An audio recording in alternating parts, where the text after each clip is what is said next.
E aí galera, Vazinho Cardeal, dia 16 de novembro de 2015, segundão. Galera do Aterro Sanitário, fazer um videozinho aqui na área do aterro aqui no Rio Doce. As margens do Rio Doce, que onde fica o nosso aterro sanitário. Vou trabalhar. Olha como é que tá a situação do rio aqui, galera.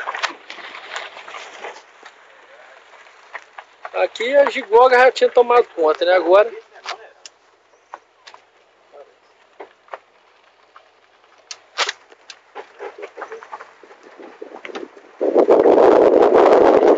tá pegando. O doce é só barra e gigoga. Aqui o homem já tinha dado jeito já de fazer aquela velha tradicional queimada, né? Pra acabar de regaçar meio muito. Vem o barro agora.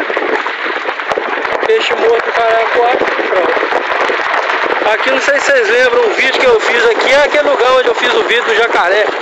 Que deu uma repercussão danada, que eu postei no YouTube na época. Aqui, ó, foi mais ou menos nessa área aqui onde eu filmei aquele jacaré. Aqui já tá seco, nem água, quanto mais jacaré.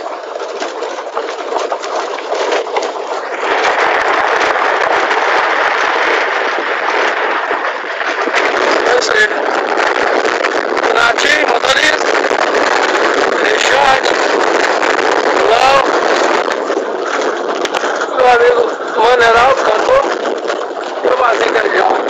É aqui, galera, pode crer.